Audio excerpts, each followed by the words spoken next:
Si resultaste ganador en alguno de los concursos anteriores, por favor ponte en contacto conmigo a la brevedad posible vía inbox en Facebook. Disfruta de este relato y no olvides suscribirte y activar las notificaciones, ya que constantemente subimos material nuevo al canal. Mi tío Manuel. Historia de terror basada en la anécdota de Juan Carlos P. Extraída del programa radial La Noche de los Guardianes. Escrita y adaptada por Avocatus para el Rincón Paranormal. Hola guardián. En referencia a Sergio Fierro, locutor de la radio. Un saludo muy grande para vos y para todos los guardianes que te escuchan. Me llamo Juan Carlos y antes de iniciar quiero felicitarte por el programa. Siempre te hago el aguante escuchándote todas las noches de miércoles. Quiero contar este relato que tiene como protagonista a mi padre y a su hermano. Pero aclaro además que es una anécdota que en la familia todos conocen, ya que en cierta manera involucró a todos los parientes directos. Mi tío se llama Manuel, y hoy por hoy es un anciano en el ocaso de su vida con sus 85 años. Él con mi padre eran muy unidos por dos razones. La primera era la poca diferencia de edad que se llevaban, y la segunda es que ambos se criaron juntos en el monte. Mi familia paterna son de un pueblito ubicado en la localidad llamada La Ramada. Está ubicado en Tucumán, Argentina. Solo imaginen que entre mis abuelos y su prole eran 14 personas. En total eran 2 hermanos, siendo mi tío y mi padre casi los últimos en nacer. Con la muerte de mi abuelo y posterior paso de los años, los hermanos mayores comenzaron a concretar sus proyectos de vida, y la casa se fue deshabitando de a poco. Mi padre en su búsqueda de una vida mejor se vino a San Miguel, capital de Tucumán. Y fue así que mi tío Manuel con 26 años se quedó a cargo como hombre de la casa. Mi padre conoció a mi madre y al engendrarme se decidió por radicar en la capital. El contexto de la historia se desarrolla a finales de la década de los 60. En el momento en que mi padre se viene para San Miguel, Manuel conoce a una mujer de nombre Nora, que era una recién venida de Santiago del Estero, provincia de Argentina. Era una mujer que de a poco levantó un ranchito, y que criaba uno que otro animal. Por lo que recuerda a mi tío al momento de conocerla, esta no tenía más de 29 años. No obstante, lo primero que llamó la atención de los vecinos fue que la mujer era bastante solitaria. Era de escaso diálogo con los demás y extremadamente taciturna. Rara vez se le veía de día y prácticamente era una ermitaña. Una de las pocas personas con las que mantenía diálogo fluido era con mi tío Manuel. Este comenzó a frecuentarla casi del diario, dándole una mano en lo que ella necesitara, especialmente en la cría de los animales. Al cabo de 4 meses el hermano de mi tío y Nora blanqueaban su relación y se daban a conocer como pareja. Pasó un año desde que había iniciado su noviazgo. Y durante ese tiempo es cuando llega una carta de mi abuela en donde, muy preocupada, pedía a mi padre que volviera urgentemente para la casa. Mi padre llega a su antiguo hogar y con la ayuda de sus hermanas y madre se pone al tanto de su hermano. Le comentaron de que había cambiado su personalidad totalmente y tenía cambios de humor de una manera frecuente. Su carácter se había vuelto huraño y para colmo se había desobligado de sus deberes. Ya ni siquiera iba a trabajar. Lo único que hacía era estar muy pendiente de su pareja Nora. Era tanto la dependencia de Manuel hacia Nora, que este de un día para otro llegó y dio el aviso de que se mudaría con su pareja. Mi abuela trató de entender a su hijo y sus deseos de hacer una vida, y en principio no le importó mucho ya que mi tío visitaba la casa. Pero al momento de que mi abuela le envió una carta a mi padre, ya hacían 5 meses de que no tenía noticias respecto a Manuel. Mi papá al enterarse de todo esto inmediatamente fue a la casa de Nora. Pero al tocar y aplaudir las manos para que lo tendieran, nadie salió. Esperó un tiempo, pero esto siguió igual. Decidió volver para intentar más tarde. Y así caída la tarde, como eso de las 7 de la noche, nuevamente fue hasta la casa de esta mujer. Recuerda que al llegar lo primero que vio fue a su hermano sentado en el patio con la mirada perdida. Al saludarlo, su hermano le devolvió un saludo muy frío. Mi papá comprendió de que eran verdad los comentarios de sus parientes, Manuel era otra persona distinta a la que conocían. Mi tío solo respondía con un tosco sí o no a todas las preguntas que mi padre le hacía. Luego de unos minutos Nora salió muy enojada, y a los gritos corrió a mi padre de su casa. Mi papá volvió entonces a su casa. Ahí junto con sus hermanos deciden llevar al médico a Manuel, pensando que se trataba tal vez de una enfermedad mental. No voy a contar lo que le costó a mi padre y a los demás hermanos de este el poder llevar a mi tío al hospital. Pero luego de mucho esfuerzo concretaron la visita al médico. Sin embargo, todos los estudios arrojaron una salud impecable.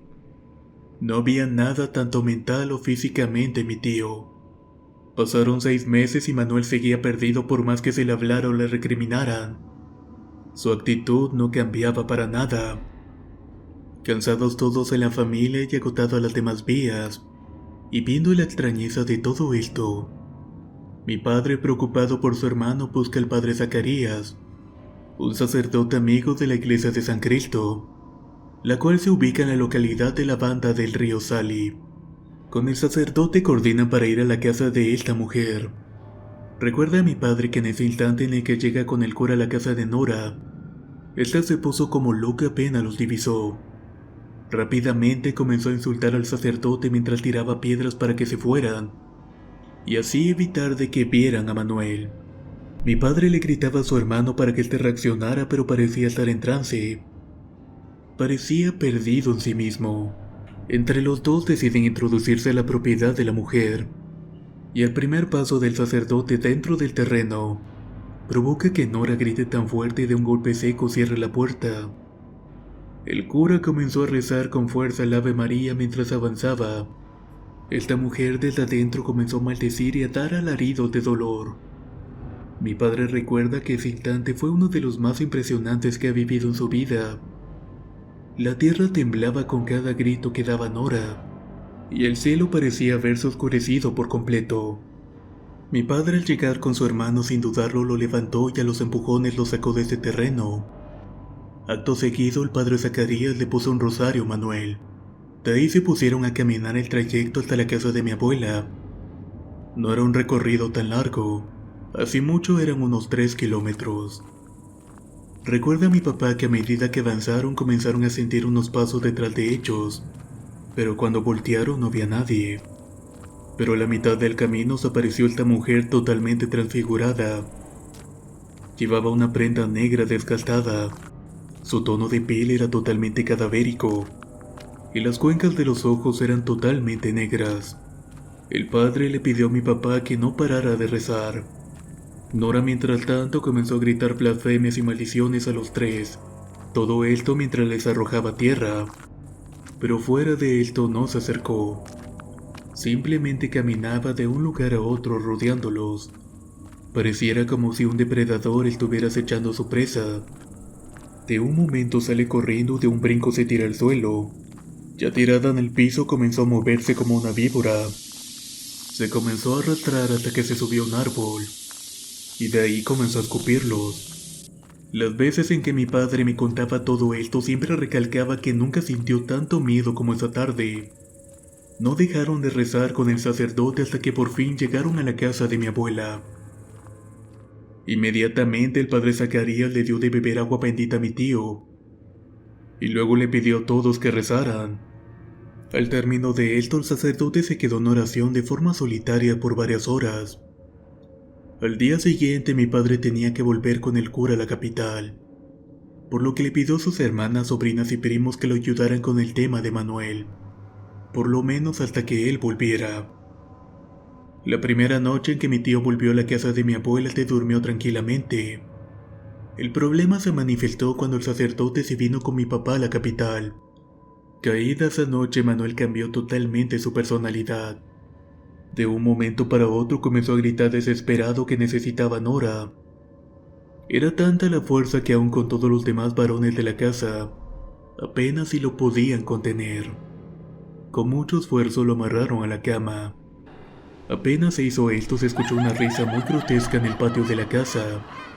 Mi abuela apenas oyó la risa soltó los perros, y estos enfurecidos comenzaron a ladrar a la copa de un árbol. A estas alturas todos habían salido al patio para ver de qué se trataba. Al fijar la mirada al árbol que ladran los animales, ven de pronto una ave negra muy grande extendiendo sus alas, para luego elevarse en el cielo y posarse en un árbol más cercano a la casa. Los perros inmediatamente empiezan a llorar en señal de sumisión. Increíblemente, mi familia apresan a ver cómo de ese segundo árbol baja un pájaro muy grande. Muy asustados ven el rostro de esta ave. Era el de una mujer de aspecto cadavérico muy pálida. Un primo de mi padre en un impulso agarra una piedra y se la avienta. Sin embargo, esto parece una cosa sacada de una película, y tal vez no me la crean, pero la casa de mi abuela sufre una lluvia de piedras sin encontrar respuesta. Las rocas venían en todas direcciones. Este pájaro se encorvó para luego pararse ya con la forma de una persona normal. Frente a mis parientes en el patio de la casa estaba parada Nora. En un intento de crear una suerte de barricada humana, mis familiares se ponen en la entrada de la casa, pero no sirvió de mucho. Esta mujer simplemente rodeó la puerta como si fuera un humo traspasando la pared. Inmediatamente los varones van al cuarto de mi tío. Cuando llegaron vieron a Nora acariciando la frente de Manuel. En ese instante mi abuela, al ver dicha situación, arrojó sobre Nora el agua bendita que el cura les había dejado. La mujer de mi tío dio un alarido de sufrimiento y luego se esfumó en la habitación como si fuera una sombra. A todo esto mi tío Manuel gritaba que lo soltaran, que necesitaba forzosamente irse con su mujer. Mi padre, al volver y enterarse de todo lo que había ocurrido en su ausencia, se contactó nuevamente con el padre Zacarías. Iban a coordinar unas nuevas visitas para su hermano. Así fue que el cura quedó en ir 3 veces a la semana. Con el tiempo mi tío se recuperó un poco, o por lo menos ya el deseo de estar con Nora había desaparecido, pero aún así no volvió a ser el mismo. El hermano de mi papá pasaba todos los días en total silencio. No decía palabra alguna. De alguna manera parecía perdido en sus pensamientos internos. Simultáneamente en la casa de mi abuela comenzaron a suceder cosas raras. Se escuchaba que algo corría de un lado a otro, o que los perros lloraban desesperados todas las noches. También se escuchaban que los muebles se movían de lugar. Manuel despertaba a la mitad de la noche con gritos tremendos de miedo, pero creo que lo más tenebroso y horrendo era ver a Nora muy entrada la noche antes del alba, y de un momento a otro desaparecía tan rápido como surgía. Pasaron 4 meses desde que mi tío volvió a la casa de mi abuela, y aun cuando había una mejoría notable decidieron que era mejor llevarlo a la capital, ya que allá un sacerdote podría ayudarlo y verlo diariamente, ya que por las distancias de ambas localidades siempre se complicaba un poco el viaje, aunque este curita siempre tuvo la buena predisposición de ayudar a mi familia. Mi padre trajo a su hermano a vivir a mi casa en la capital. Los dos diariamente iban a misa en la parroquia del padre Zacarías, y tras un mes de charlas y sesiones el cura le permitió comulgar a mi tío. Hecha la comunión, mi tío se acuesta a dormir un rato. Al cabo de 2 horas comienza a pedir ayuda desesperadamente. Mi papá, preocupado, va hasta su hermano y lo sujeta y empieza a rezar en voz alta. Manuel en ese momento comenzó a vomitar un líquido oscuro como la brea. Estaba lleno de gusanos y de pelos muy hediondos. Más entrada la noche por fin se calmó. Mi padre lavó su cara y con la pala agarró todo el vómito para tirarlo fuera. Por último tiró vinagre al suelo para lograr que el olor se fuera. Al día siguiente Manuel se despertó con un cambio radical. Había vuelto a la normalidad. Con el tiempo mi tío contó que esa mujer practicaba la magia negra en su rancho, y que él continuamente veía cómo realizaba distintos conjuros. No recordaba cuándo dejó de ser el mismo. Relató también que cuando gritaba por las noches, era porque veía un féretro abierto al lado de su cama. Una noche en particular, ya cuando estaba en tratamiento con el cura, se levantó para ir al baño que estaba en el patio. Apenas abrió la puerta y vio un ataúd parado frente suyo, y adentro del mismo estaba Nora. Esta rápidamente estiró el brazo y lo sujetó como queriendo meterlo con ella. Él inmediatamente comenzó a rezar y a gritar pidiendo ayuda. cuando fueron sus hermanas a ver qué era lo que estaba pasando. La mujer y dicho cajón habían desaparecido. Con el tiempo los vecinos de la localidad se organizaron y fueron a tirar abajo el rancho de Nora. Esta terminó aceptando su huida y se marchó del pueblo, pero esto no es todo. Tras la marcha de esta mujer de la zona se volvió muy común que espantaran, especialmente en un árbol de pacara, ya sea de mañana, de tarde o de noche, ya que se decía que aparecía un duende. Mi familia paterna con el tiempo también se marchó de la localidad. Mi padre hasta su muerte aseveró que lo vivido con su hermano fue 100% real. Esta historia la tengo muy presente, porque no hay ocasión de reunión familiar que no se haya contado. Espero que haya sido de su agrado. Mi tío Manuel. Historia de terror basada en la anécdota de Juan Carlos P., extraída del programa La Noche de los Guardianes, escrita y adaptada por Avocados para el Rincón Paranormal. Si quieren conocer más historias del mismo autor, los invito a visitar el enlace que dejaré en la descripción del video. Nos escuchamos en el próximo relato.